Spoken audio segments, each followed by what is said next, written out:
الحمد لله رب العالمين والصلاة والسلام على نبينا محمد وعلى آله وصحبه أجمعين أما بعد. حدیث طلبہ ہم صحیح مسلم پڑھ رہے تھے. باب قطع السارق الشریف وغیرہ والنہی عن الشفاعة في الحدود. اس باب کے تحت وارد پہلی حدیث ہم پڑھ چکے تھے اور اس کے بعد امام مسلم رحمہ اللہ نے اسی باب کے تحت دوسری حدیث ذکر کی ہے جس میں پہلی حدیث سے زیادہ تھوڑی تفصیل ہے. کہتے ہیں وحدثنی ابو الطاہر وحرملۃ بن یحییٰ واللفظ لحرملۃ قال، یعنی یہ حدیث جو ہے امام مسلم رحمہ اللہ نے ابو الطاہر اور حرملہ بن یحییٰ دونوں سے سنی ہے، دونوں سے انہوں نے اس کا تحمل کیا ہے، لیکن یہاں پر الفاظ حرملہ کے ہیں. قال اخبرنا ابن وهب قال اخبرني يونس بن يزيد عن ابن شهاب قال اخبرني عروة بن الزبير عن عائشة رضي الله عنها زوج النبی صلی اللہ علیہ وسلم. عائشہ رضی اللہ عنہا اور زوج النبی کیا ہے، اسی سے بدل ہے یہ کہ نبی کریم صلی اللہ علیہ وسلم کی بیوی عائشہ. زوج کا اطلاق یہ یعنی شوہر کے لیے بھی ہوتا ہے اور بیوی کے لیے بھی ہوتا ہے، دونوں پر اس کا اطلاق ہوتا ہے. زوج النبی یہ کہا جاتا ہے زوج الرجل، هذه زوج الرجل، ٹھیک ہے. تو اور اسی طرح سے شوہر کے لیے بھی ہو جاتا ہے هذا زوج فلانۃ، یعنی فلاں عورت کے شوہر ہیں. اس کے جس کے معنی کہ جوڑا کے ہوتے ہیں تو شوہر اور بیوی دونوں کے لیے بولا تھا، لیکن شوہر کے لیے مرد کے لیے زوجہ لفظ زوجہ نہیں بولا جائے گا. ہاں کوئی سوال ہے کہ تو زوج النبی صلی اللہ علیہ وسلم ان قریشا اہمہم، عائشہ رضی اللہ تعالیٰ عنہ سے مروی ہے ان قریشا اہمہم شأن المرأة التي سرقت فی عہد رسول اللہ صلی اللہ علیہ وسلم فی غزوۃ الفتح. پہلی روایت میں ان کلمات کا معنی میں بیان کر چکا ہوں. فی یہاں پر دیکھیے، یہاں پر زائد کلمہ فی غزوۃ الفتح، تھوڑی سی یہاں پر تفصیل ہے کہ چوری جو اس عورت نے کیا تھا کب؟ غزوہ فتح کے موقع سے، یعنی فتح مکہ کے موقع سے. فقالوا من یکلم فیہا رسول اللہ صلی اللہ علیہ وسلم، یعنی اس عورت کے بارے میں اللہ کے رسول صلی اللہ علیہ وسلم سے سفارش کون کرے گا؟ پہلے اس کی وضاحت کر چکا ہوں کیوں یہ بات لوگوں نے کہی. فقالوا ومن یجترئ علیہ الا اسامۃ بن زید حب رسول اللہ فأتی بها رسول اللہ صلی اللہ علیہ وسلم. تو اس عورت کو اللہ کے رسول صلی اللہ علیہ وسلم کے پاس لایا گیا. فکلم فیہا اسامۃ بن زید، فکلم فیہا یعنی فی المرأة، اس عورت کے سلسلے میں اسامہ رضی اللہ تعالیٰ عنہ نے گفتگو کی. فتلون وجہ رسول اللہ صلی اللہ علیہ وسلم، تو اللہ کے رسول صلی اللہ علیہ وسلم کے چہرہ کا رنگ بدل گیا. یعنی جیسا کہ انسان جب ناراض ہوتا ہے تو ناراضگی کی وجہ سے چہرے کے آثار بدل جاتے ہیں. یعنی فتغیر وجہ رسول اللہ صلی اللہ علیہ وسلم، اللہ کے رسول صلی اللہ علیہ وسلم کا چہرہ غصے کی وجہ سے بدل گیا. فقال اتشفع فی حد من حدود اللہ، تم اللہ رب العالمین کی حدود میں سے ایک حد کے بارے میں سفارش کر رہے ہو. یعنی کسی کے لیے حد کے بارے میں سفارش کرنا، جیسا کہ بتا چکا ہوں، مسئلہ واضح ہو چکا ہے کہ جب حد حاکم تک پہنچ جائے، مسئلہ حاکم تک پہنچ جائے تو پھر حدود کے تعلق سے سفارش جائز نہیں ہے، ممنوع ہے، حرام ہے، جیسا کہ اس حدیث سے یہاں پر جملے سے واضح ہوتا ہے. فقال اسامۃ استغفر لی یا رسول اللہ صلی اللہ علیہ وسلم، تو اسامہ رضی اللہ تعالیٰ عنہ نے کہا اے اللہ کے رسول میرے لیے اللہ سے استغفار کیجیے. یعنی میں نے یہ مطلب اس کا اقدام کر کے، سفارش کا اقدام کر کے آپ سے سفارش کے لیے یہ جو عمل کیا یہ میں نے غلط کیا، اللہ تعالیٰ سے آپ میرے لیے استغفار کیجیے. اسے دیکھیے یہاں پر صحابہ کرام رضی اللہ تعالیٰ عنہ کے بارے میں اور بہت دوسرے صحابہ کے، جیسا کہ یہاں پر اسامہ رضی اللہ تعالیٰ عنہ ہیں، کس قدر جیسے ہی ان کو پتہ چلتا تھا کہ مجھ سے غلطی ہوئی ہے یا ہم نے غلط کیا تو فوراً اللہ رب العالمین کی طرف رجوع کرتے تھے، فوراً اپنے اس عمل سے باز آ جاتے تھے. ایسا نہیں کہ انسان سے اگر اس طرح غلطی ہو جائے تو اس پر یعنی حجت کرے، بحث کرے یا یعنی ٹال مٹول کرے، نہیں، صحابہ کرام کا طریقہ نہیں تھا. ان کو معلوم ہوتا تھا کہ اللہ کے رسول کی سنت ہے، فوراً اس کو بجا لاتے تھے، اور معلوم ہو جاتا تھا کہ یہ چیز حرام ہے، جائز نہیں ہے، فوراً اس سے باز آ جاتے تھے. اور اللہ کے رسول سے انہوں نے یہاں پر درخواست کی کہ اللہ کے رسول میرے لیے اللہ تعالیٰ سے استغفار کر دیجئے، بخشش کی دعا کر دیجئے، کیونکہ جانتے تھے کہ اللہ کے رسول صلی اللہ علیہ وسلم کی دعا اللہ تعالیٰ رد نہیں کرتا ہے۔ فلما کان العشیو، تو جب شام کا وقت ہوا، عشی شام کے وقت کو کہا جاتا ہے، فلما کان العشیو قام رسول اللہ صلی اللہ علیہ وسلم فاختطب، آپ نے خطبہ دیا، فاثنى علی اللہ تعالی بما هو اہلہ، اللہ کے رسول صلی اللہ علیہ وسلم نے پہلی والی روایت میں فاختطب فقال ایھا الناس، وہاں پر اختصار سے کہا گیا ہے، راوی نے اختصار سے کام لیا ہے، اور یہاں پر یعنی وضاحت ہے فاختطب، آپ نے خطبہ دیا، تو خطبے میں سب سے پہلے آپ نے کیا فاثنى علی اللہ تعالی بما هو اہلہ، اللہ رب العالمین کا ثنا بیان کیا اور اللہ تعالیٰ کی تعریف کی، بما هو اہلہ، جس کا اللہ رب العالمین اہل ہے، مستحق ہے۔ ثم قال اما بعد، پھر اللہ کے رسول نے فرمایا اما بعد، یہ نبی کریم صلی اللہ علیہ وسلم کا طریقہ ہے کہ آپ صلی اللہ علیہ وسلم خطبے میں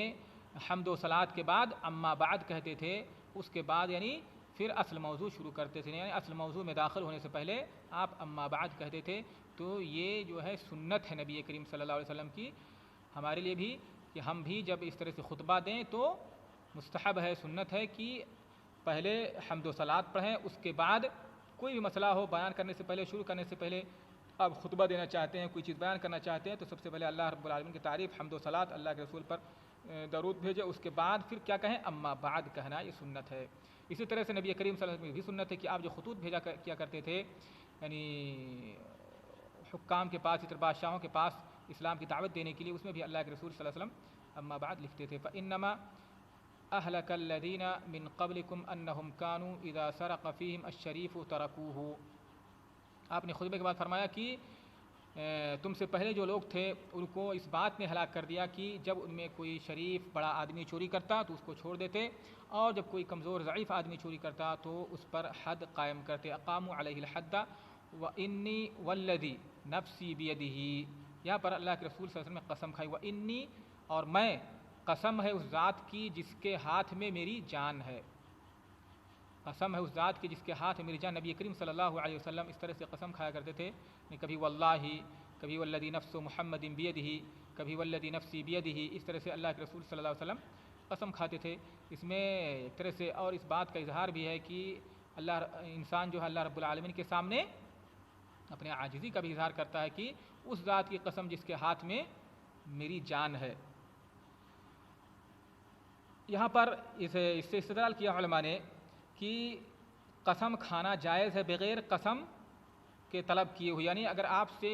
کوئی بات بیان کرنے جا رہے ہیں، آپ سے قسم کھانے کے لیے کسی نے نہیں کہا ہے کہ آپ قسم کھا کے اس بات کو کہیے، تب بھی آپ کے لیے قسم کھانا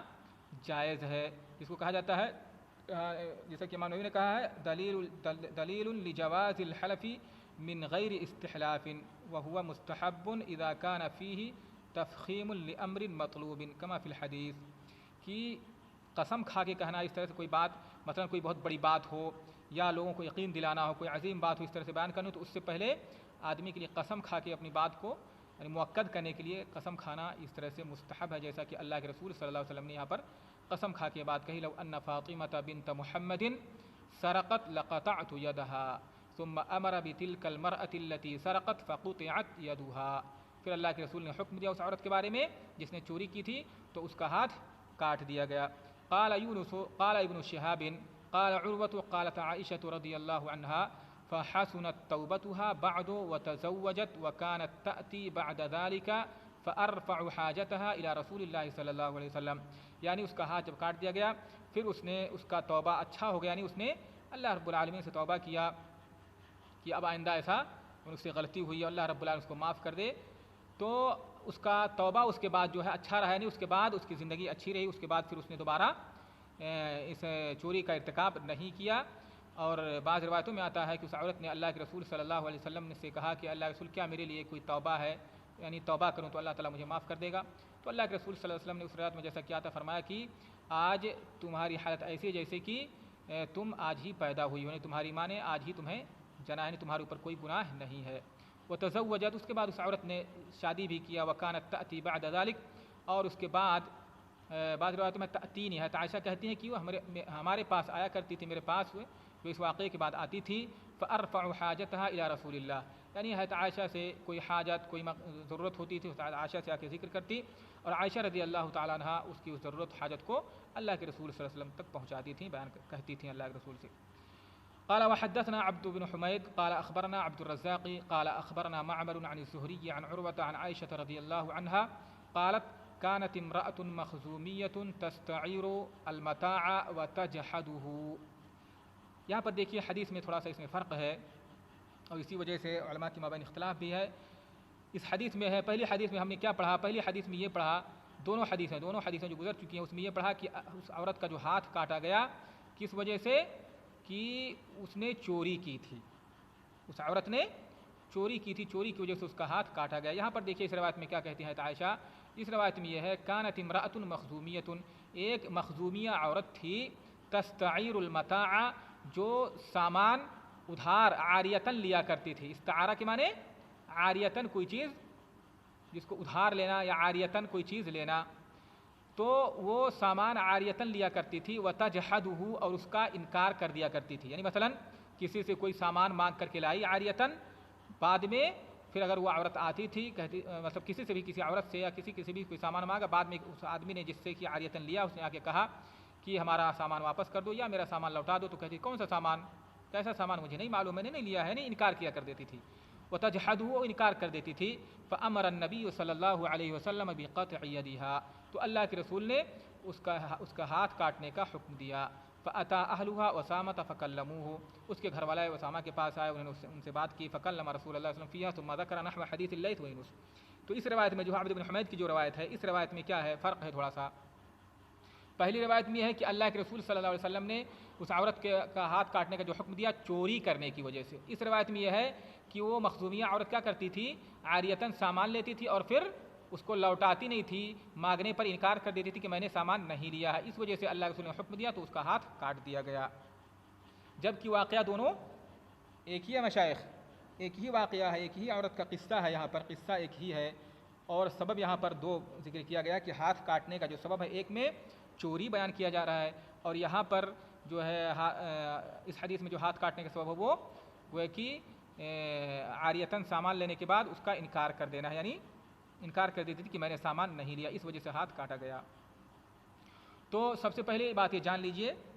کہ جمہور علماء کی یہ رائے ہے، ان کا ایک قول ہے اور یہی راجح ہے کہ عاریتاً اگر کوئی شخص سامان لیتا ہے ادھار اور پھر اس کا انکار کر دے تو اس پر اس کا ہاتھ نہیں کاٹا جائے گا. ٹھیک ہے مشائخ، یعنی یہ مسئلہ واضح ہے، یہ جان لیجئے کہ اگر عاریتاً کسی نے سامان لے کر، کیونکہ وہ سرقہ نہیں ہے، حد کس میں ہے، سرقہ ہے، سرقہ پر ہے، کوئی چوری کر لے، جیسا کہ بتا چکا ہوں اس سے پہلے، مسئلہ واضح کر دیا ہوں، تو یہ سرقہ نہیں ہے. یہ سامان لے کر کے کسی سے عاریتاً اس کا انکار کر دینا ہے کہ میں نے نہیں لیا ہے، ٹھیک ہے، اس پر حد نہیں ہے. تو پھر اس حدیث کا کیا جواب دیا جائے گا؟ علماء نے اس حدیث کا جواب دیا ہے کہ اس حدیث سے مراد کیا ہے. تو علماء کہتے ہیں کہ اس عورت کا جو ہاتھ کاٹا گیا تھا وہ چوری کی وجہ سے ہاتھ کاٹا گیا تھا. اور یہاں پر عاریہ کا جو ذکر کیا گیا ہے کہ وہ سامان ادھار لیا کرتی تھی، وہ اس عورت کا تعارف کرنے کے لیے، یعنی اس کا وصف بیان کرنے کے لیے کہ جس عورت نے چوری کیا تھا اس کی ایک پہچان یہ تھی یا وہ اس سے جانی جاتی تھی کہ وہ عورت، یعنی اس کے اندر یہ خرابی یہ بھی تھی کہ وہ سامان ادھار لیا کرتی تھی عاریتاً اور پھر انکار کر دیتی تھی کہ میں نے نہیں لیا ہے. یعنی وہ اس کی صفت تھی، نہ کہ یہاں پر یہ بیان کیا گیا ہے کہ اس کا ہاتھ سامان لینے کے بعد انکار کرنے کی وجہ سے اس کا ہاتھ کاٹا گیا تھا. ٹھیک ہے مشائخ. تو امام مسلم رحمہ اللہ، امام نووی رحمہ اللہ فرماتے ہیں کہ امام مسلم رحمہ اللہ اس حدیث کو لا کر کے یہی بیان کرنا چاہتے ہیں کہ اس حدیث کو انہی پہلی احادیث پر محمول کیا جائے گا. ٹھیک ہے، کہ یہاں پر یعنی سرقہ کا ذکر نہیں کیا گیا ہے،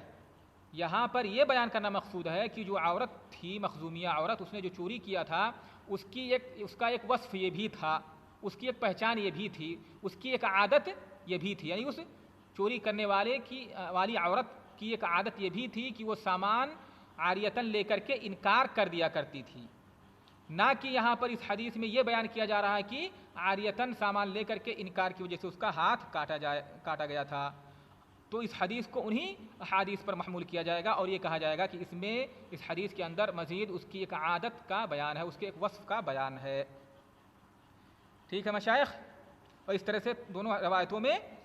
تطبیق ہو جاتی ہے، کیونکہ قضیہ جو ہے یا مسئلہ یہاں پر جو ہے یہ واضح ہے۔ اسی طرح سے علماء کی ایک جماعت نے، بعض اہل نے کہا کہ یہ روایت شاذ ہے، ٹھیک ہے، یہ روایت شاذ ہے یہاں پر، کیونکہ اکثر لوگوں نے جو حدیثیں روایت کی ہیں اس میں سرقہ کا ذکر ہے، اور اس روایت میں جو یہاں پر عبد بن حمید کی روایت ہے اس میں سرقہ کا ذکر نہیں ہے، لہذا یہ روایت ان روایتوں کے مخالف ہے، تو لہذا یہ روایت شاذ ہے اور اس پر عمل نہیں کیا جائے گا، شاذ روایت پر عمل نہیں ہوتا ہے۔ اور علماء نے ایک جواب یہ بھی دیا ہے کہ کہتے ہیں علماء کہ یہاں پر سرقہ، اس روایت میں جو سرقہ کا ذکر نہیں ہے، کیونکہ راوی کا مقصود، یہاں پر راوی نے جو حدیث بیان کیا ہے ان کا مقصود یہ نہیں بیان کرنا ہے کہ چوری کا حد کیا ہے، سرقہ کا حد کیا ہے، بلکہ یہ بیان کرنا مقصود ہے کہ سرقہ یعنی حد حدود میں شفاعت جائز نہیں ہے،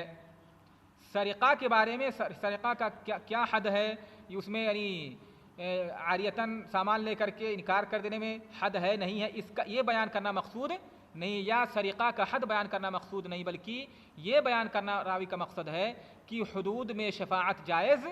نہیں ہے، اسی لیے اختصار سے یعنی اختصار کرتے ہوئے راوی نے سرقہ کا جو بیان ہے، جو ذکر ہے، اس کو حذف کر دیا اور پوری روایت اس کے بعد بیان کی جس کا تعلق کی حدود میں شفاعت سے ممانعات ہے، جیسا کہ اللہ نے فرمایا تشفع فی حد من حدود اللہ، یہ بیان کرنا راوی کا مقصد تھا۔ واضح مشائخ؟ ہاں یہاں تک واضح ہے؟ اس کے بعد ایک حدیث اور ہے، وحدثني سلمة بن شبيب قال حدثنا، امام مسلم کہتے ہیں حدثني سلمة بن شبيب قال حدثنا الحسن بن اعين قال حدثنا معقل عن ابي الزبير عن جابر رضي الله عنه ان امرأة من بني مخزوم سرقت، کہ بنی مخزوم کی ایک عورت نے چوری کیا، فأتي بها النبي صلی اللہ علیہ وسلم، تو اس کو اللہ کے رسول صلی اللہ علیہ وسلم کے پاس لایا گیا، فعاذت بأم سلمة زوج النبی صلی اللہ علیہ وسلم، تو اس نے پناہ حاصل کی ام سلمہ کے پاس، نبی کریم صلی اللہ علیہ وسلم کی جو بیوی تھیں ان کے پاس جا کر کے انہیں ان سے درخواست دی جا کر کے، یا ان سے سفارش کرنے کے لیے کہا، ان کے پاس جا کر کے انہیں پناہ حاصل کرنے کی کوشش کی، فقال النبی صلی اللہ علیہ وسلم لو كانت فاطمة لقطعت يدها فقطعت، کہ اگر فاطمہ ہوتی تب بھی میں ان کا ہاتھ کاٹ دیتا، پھر اس کے بعد اس عورت کا ہاتھ کاٹ دیا گیا۔ یہاں پر دیکھیے اس حدیث میں ہے کہ اس عورت نے جو چوری کیا تھا اس کو اللہ کے رسول صلی اللہ علیہ وسلم کے پاس لایا گیا، تو پہلے والی روایتوں میں ان چیزوں کا بیان نہیں ہے، گویا کہ پہلی روایتوں کا ہم اسی پر محمول کریں گے کہ پہلے اس عورت کو لوگ، اس کے گھر والے لوگ لے کر کے آئے، ٹھیک ہے، اور اللہ کے رسول صلی اللہ علیہ وسلم سے، جیسا کہ بعض روایتوں میں آتا ہے، اور اللہ کے رسول صلی اللہ علیہ وسلم سے انہوں نے اس طرح ذکر کیا، ٹھیک ہے، اور وہاں پر تذکرہ کیا، اور جیسا کہ ایک روایت میں آتا ہے کہ انہوں نے کہا کہ تو اللہ کے رسول نے ایک جملہ کہا تھا اس وقت جس سے انہوں نے یہ سمجھا کہ گویا کہ اگر ہم سفارش کریں تو اللہ کے یہ حد جو ہے ساقط ہو جائے گا، حالانکہ اللہ کے رسول صلی اللہ علیہ وسلم کا مقصد یہ نہیں تھا، تو پھر وہ گئے کہ آخر کون سفارش کر سکتا ہے، اور جا کر کے انہوں نے حضرت اسامہ سے بات کی، اور وہ آ کر کے اللہ کے رسول سفارش کرنے لگے، تو اللہ کے رسول نے یہ بات کی تشفع فی حد من حدود اللہ، یعنی حد جب حد کا معاملہ یا اس طرح حدود کے معاملات جو ہے جب حاکم کے پاس پہنچ جائیں تو پھر اس میں سفارش جائز نہیں ہے، ممنوع ہے، حرام ہے، ٹھیک ہے، وہ ساقط نہیں ہو سکتا ہے۔ تو گویا کہ پہلے وہ عورت اللہ کے رسول کے پاس آئی، اس کو لایا گیا، پھر اس طرح سے ہوا، پھر اور اسی طرح سے ام سلمہ کون تھی یہ؟ بتا چکا ہوں اس سے پہلے، یہ جو عورت تھی بنت اخی ابی سلمہ، ابو سلمہ کے جو بھائی تھے کون؟ اسود بن عبد الاسد، ابو سلمہ بن عبد الاسد مشہور صحابی ہیں، جلیل القدر صحابی، جن کی وفات کے بعد اللہ کے رسول نے ان کی بیوی ام سلمہ سے نکاح کیا تھا، تو ابو سلمہ کے بھائی کی بیٹی تھی، یعنی اسود بن عبد الاسد کی بیٹی، اور ابو سلمہ کی بیوی کون تھی؟ ام سلمہ، تو ام سلمہ کون ہوئی اس عورت کی؟ مشائخ ابو سلمہ چچا ہوئے کہ نہیں؟ ابو سلمہ چچا ہوئے، تو ام سلمہ جو ابو سلمہ کی بیوی تھی، بعد میں اللہ کے رسول نے ان سے نکاح کیا تھا، کون ہوئی؟ چچی ہوئی کہ نہیں چچی ہوئی؟ تو گویا کہ اپنی چچی کے پاس آئی اور ان سے سفارش کرنے کے لیے یا اس طرح سے بات کی، اور ان کے پاس آ کر کے اس عورت نے پناہ لیا۔ بعد روایت میں آتا فعاذت، زینب بنت النبی صلی اللہ علیہ وسلم، زینب بنت النبی صلی اللہ علیہ وسلم کہ زینب کے پاس جو اللہ کے رسول کی بیٹی ہیں، زینب جو اللہ کے رسول کی بیٹی ہیں، لیکن یہ بات یہاں پر کہی جاتی ہے کہ اس وقت زینب رضی اللہ تعالیٰ عنہا موجود ہی نہیں تھیں، تو علماء نے اس کا یہ جواب دیا ہے کہ جس روایت میں زینب کا ذکر آیا ہے گویا کہ زینب جو ام سلمہ کی ایک بیٹی تھیں اور نبی کریم صلی اللہ علیہ وسلم کی یہ ربیبہ تھیں، اللہ کے رسول صلی اللہ علیہ وسلم ان کی پرورش کر رہے تھے، کیونکہ ان کی ماں جو ہے ام سلمہ جن کے شوہر پہلے تھے ابو سلمہ رضی اللہ تعالیٰ، انہی سے یہ زینب تھیں، تو گویا کہ ان کی بیٹی تھی ام سلمہ، انہیں ام سلمہ کے پاس آئیں اور ام سلمہ بھی گویا کہ وہاں پر موجود تھیں، تو اسی لیے اس میں احادیث میں کوئی تعارض نہیں ہے جن میں کہیں پر ام سلمہ آیا ہوا ہے، کہیں پر زینب بنت النبی صلی اللہ علیہ وسلم، تو وہاں پر زینب بنت النبی جو کہا گیا ہے وہ اس اعتبار سے گویا کہ وہ آپ کی ربیبہ تھیں، تو آپ کی طرف نسبت کرتے ان کو بنت النبی صلی اللہ علیہ وسلم کہہ دیا گیا ہے۔ اور بنت کی جگہ پہ بعض لوگوں نے کہا کہ زینب ربیبۃ النبی صلی اللہ علیہ وسلم، وہاں پر ربیبہ کا لفظ ہے، وہاں پر وہم ہو گیا بعض روایت سے، ٹھیک ہے، تو ان روایتوں میں کوئی اختلاف نہیں ہے۔ مسائل امید کرتا ہوں کہ آپ لوگوں کے لیے سارے مسائل واضح ہوں گے مشائخ۔ اگر کوئی سوال ہو، کوئی اشکال ہو تو آپ پوچھ سکتے ہیں، وائس آن کر لیجئے۔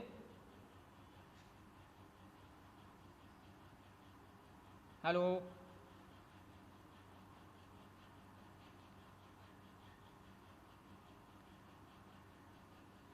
ہاں کچھ پوچھنا ہو تو پوچھ سکتے ہیں، اگر کوئی بات، کوئی اشکال ہو، کچھ نہ سمجھ میں آیا ہو۔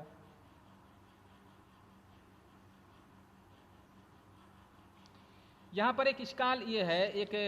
مطلب کوئی پوچھ سکتا ہے، کوئی سوال کر سکتا ہے کہ چوری کا جو حد ہے کیا ہے؟ ہاتھ کاٹنا، ٹھیک ہے مشائخ؟ چوری کا حد اگر کتنا چوری کرے تو ہاتھ کاٹ دیا جاتا ہے؟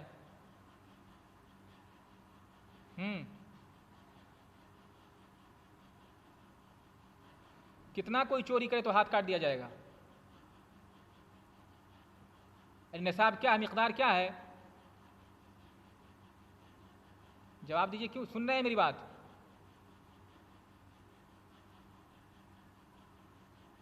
کتنا درہم؟ ہلو، 4 درہم چوری کرے تو ربع دینار 4 درہم کو کہتے ہیں۔ ہاں ربع دینار ہے نا، ربع دینار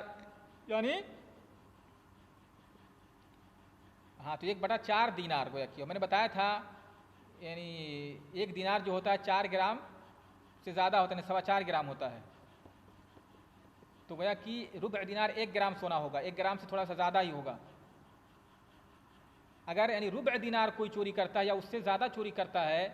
گویا کہ مثلا 1 گرام سونا چوری کر لے، تقریباً 4,000 یا 5,000 روپیہ چوری کر لیا، تو اس کا ہاتھ کاٹ دیا جائے گا، ٹھیک ہے؟